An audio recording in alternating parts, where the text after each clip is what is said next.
जय हिंद साथियों, नमस्कार।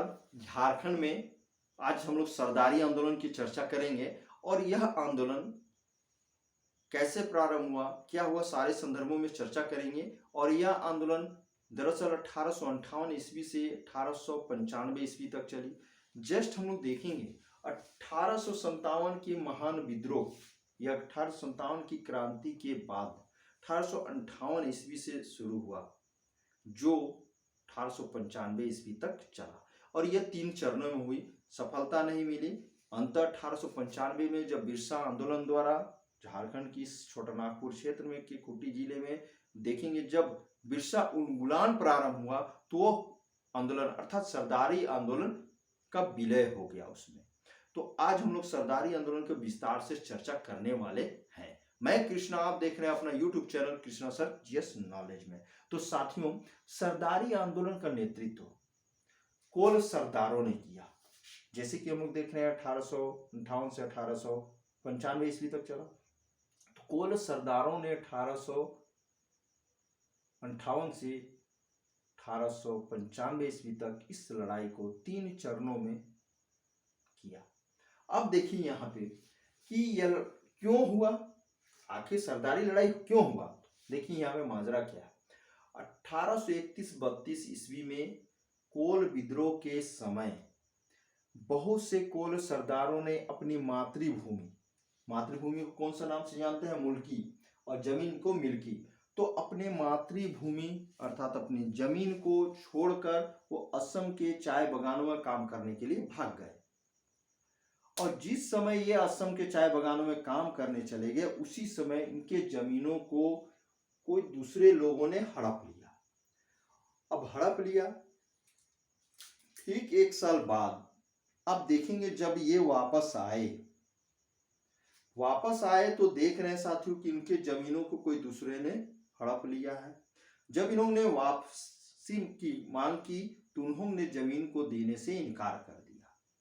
बस यहीं से तो सरदारी लड़ाई प्रारंभ होती है। तो देखिए, सरदारी लड़ाई को मुल्की मातृभूमि की लड़ाई या मिल्की जमीन की लड़ाई या सरदारी आंदोलन के नाम से जाना जाता है। ये पूछा हुआ है आपका एग्जाम में।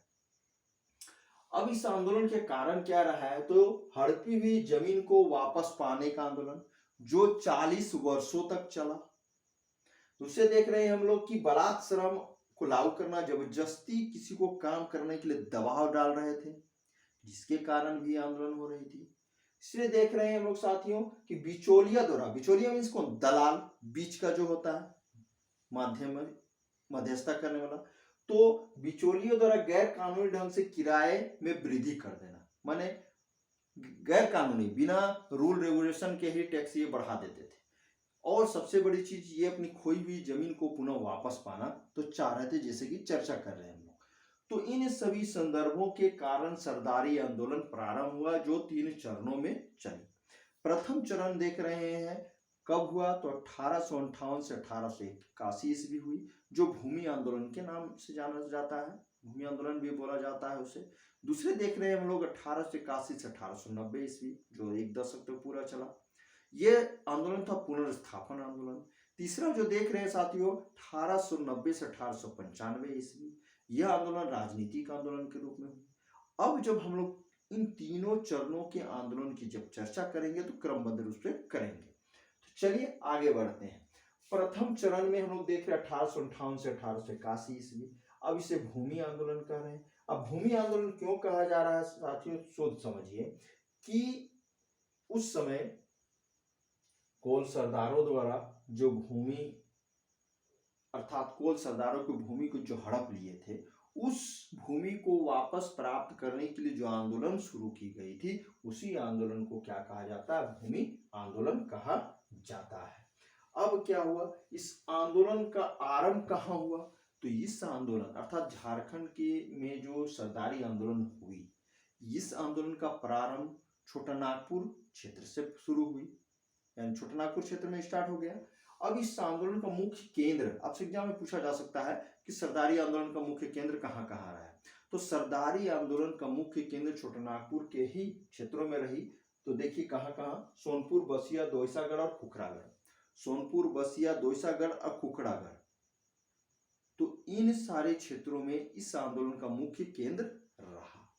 अब देखिए यहाँ पे जब ये आंदोलन बढ़ता ही गया, बढ़ता गया, विकराल रूप धर लिया था, अर्थात विकराल रूप में फैल गया था, तो उस समय ईस्ट इंडिया कंपनी की सरकार ने इस आंदोलन के परिणाम स्वरूप भुइंरी काश्तकारों की जमीनों की संरक्षण कराने का निर्णय लिया। अब सर्वेक्षण कराने की जिम्मेवारी लाल लोकनाथ को सौंपी गई। अब लाल लोकनाथ के द्वारा जो सर्वेक्षण की गई थी उसके आधार पर 1867 ईस्वी में ब्रिटिश गवर्नमेंट ने छोटानागपुर टेन्योर्स एक्ट पारित किया। ध्यान रखिएगा, ये छोटानागपुर टेन्योर्स एक्ट 67 में तो पारित किया गया, लेकिन लागू 1869 में किया गया। 1869 ईस्वी में से लागू कर दिया गया। अब इस कानून के आधार पर, जो छोटानागपुर टेन्योर्स एक्ट है, इस कानून के आधार पर 20 वर्षों तक रैयतों से भूमि जमीन छीनी गई।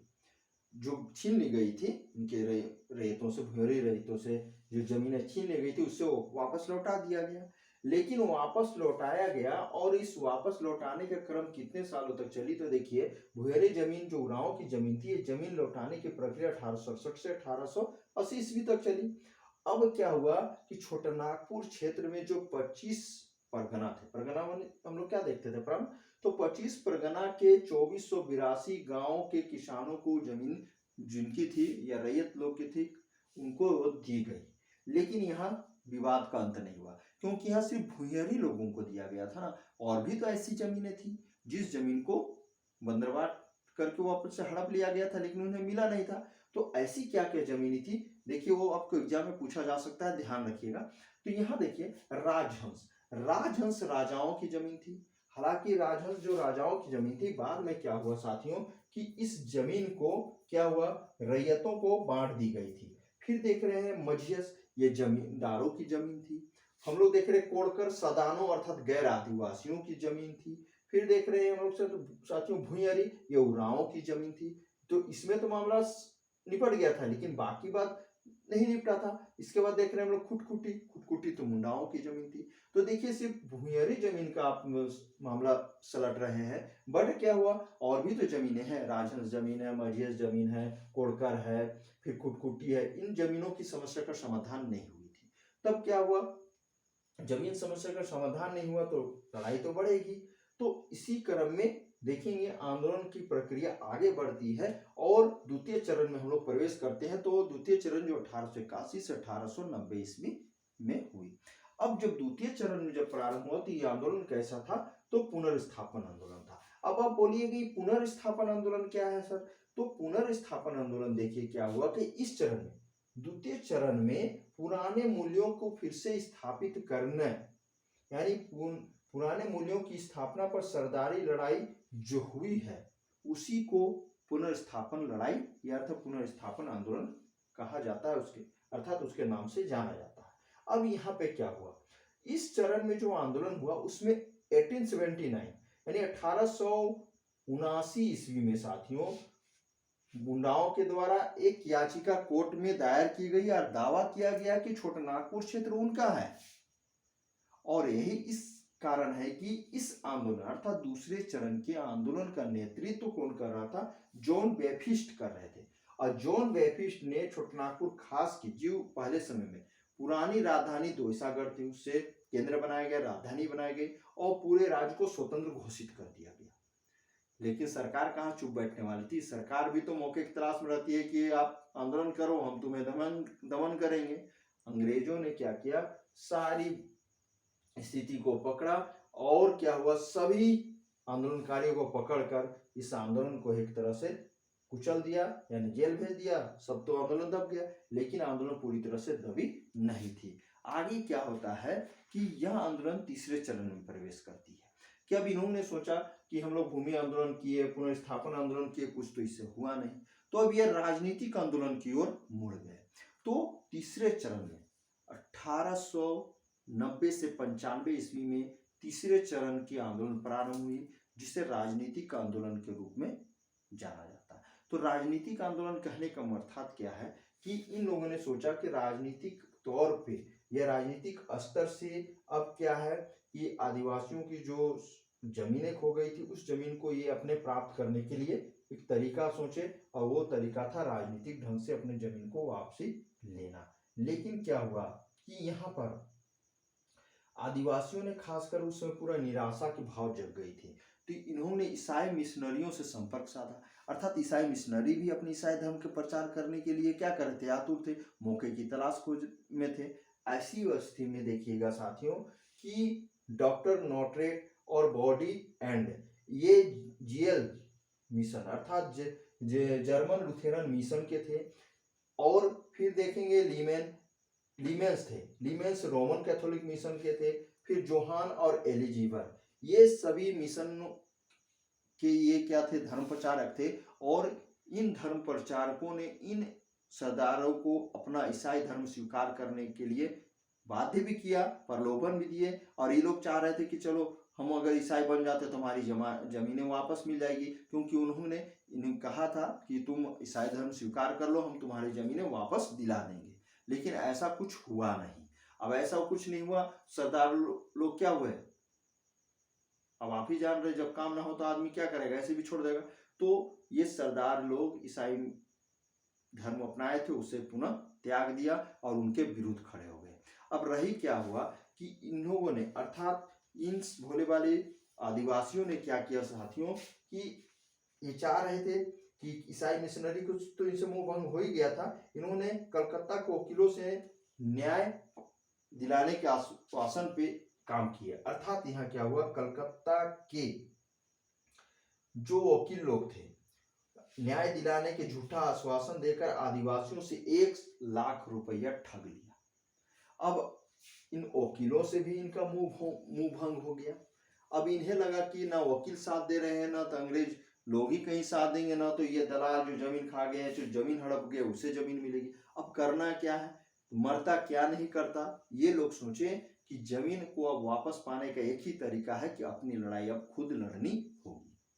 और ये अंग्रेजों को, ठेकेदारों को, बिचौलियों को अब क्या होगा, मारना होगा। यही क्रम में 1892 ईस्वी में इन्होंने इन अंग्रेजों, बाहरी लोगों को, जो गैर आदिवासी थे, ठेकेदारों को, बिचौलियों को मारने का षड्यंत्र रचा, किंतु यह असफल हो गए। और असफल होने का मुख्य कारण क्या था साथियों, तो योग्य नेतृत्वकर्ता का अभाव। योग्य नेतृत्वकर्ता के अभाव में यह सरदारी आंदोलन विफल हो गया। लेकिन अब इसे योग्य नेतृत्व की आवश्यकता थी। यह नेतृत्व की आवश्यकता की पूर्ति कब हुई, जब बिरसा आंदोलन 1895 ईस्वी में प्रारंभ हो गई। तब यह सरदारी आंदोलन बिरसा आंदोलन में विलय हो गया। हाँ, इस आंदोलन की अगर सरदारी आंदोलन की चर्चा करें ना साथियों, तो सरदारी आंदोलन जरा सा हम लोग क्या देख रहे हैं कि इस आंदोलन से आदिवासियों की चेतना जग गई। चेतना ही नहीं जगी, कहा जाए कि उन्होंने अपने हक की लड़ाई के लिए लड़ना सीख गया और उनमें एक जागृति तो आई है। और यही कारण है कि वो अपने राज्य और अपनी अस्मिता की रक्षा करने के लिए, या कहे अपने को रक्षार्थ, अपने की रक्षा करने के लिए, संघर्ष करने के लिए वो प्रतिबद्ध हो गए। और कहा जाए तो साथियों, संघर्ष करने के लिए वो आतुर हो गए। और यही कारण है कि पृथक झारखंड आंदोलन की जो रूपरेखा एक तरह से चली साथियों, ये उसी की कल्पना या परिकल्पना की एक तरह से कहिए तो बीजारोपण हो गया। इसीलिए साथियों यहाँ पे हम लोग कहेंगे कि सरदारी आंदोलन देखेंगे बिरसा आंदोलन में परिणत हो गया। आपसे एक क्वेश्चन जेपीएससी, अब 6th जेपीएससी में आप देखेंगे तो एक क्वेश्चन पूछा हुआ है, सरदारी आंदोलन बिरसा आंदोलन में कैसे परिणत हो गया, या फिर कह सकते हैं कि सरदारी लड़ाई का अंत में भी बिरसा आंदोलन के अंत के साथ हो गया कैसे, या सरदारी आंदोलन जो है बिरसा आंदोलन में कैसे विलय हो गया, या कैसे प्रभावित हो गया। ये कुल मिला के इस तरह का क्वेश्चन आपसे मेंस में पूछा जा सकता है। ऐसे 6ठे जेपीएससी में आप देखेंगे तो मेंस और में इस तरह का क्वेश्चन आया हुआ है। तो साथियों यह है सरदारी आंदोलन, जो आपके सामने क्रमबद्ध ढंग से 3 चरणों में हुई, उनका पूरा क्लासिफिकेशन। तो साथियों ये वीडियो आपके एग्जाम के लिए बहुत इंपॉर्टेंट है। देखिए मैंने सारे तोड़ तोड़ के एक एक चरण को बारीकी से बतलाया है। अब ये वीडियो आप जरूर देखेंगे, तभी आप समझ पाएंगे कि यहाँ कंटेंट क्या है, अब बात क्या है। ध्यान से सुनेंगे और स्किप नहीं करेंगे, स्किप करेंगे तो फिर समझ नहीं पाइएगा। तो साथियों ये वीडियो बार बार देखिए, कैसी लगी वीडियो हमें कमेंट अवश्य करेंगे। इस वीडियो को दूसरों को शेयर भी करें और लाइक भी अवश्य कीजिएगा, सब्सक्राइब तो अवश्य कीजिएगा। सब्सक्राइब कीजिएगा तभी आप इस चैनल आप तक बार बार पहुंचेगा, अच्छे अच्छे कंटेंट आपको मिलते रहेगी। तब तक के लिए साथियों, जय हिंद।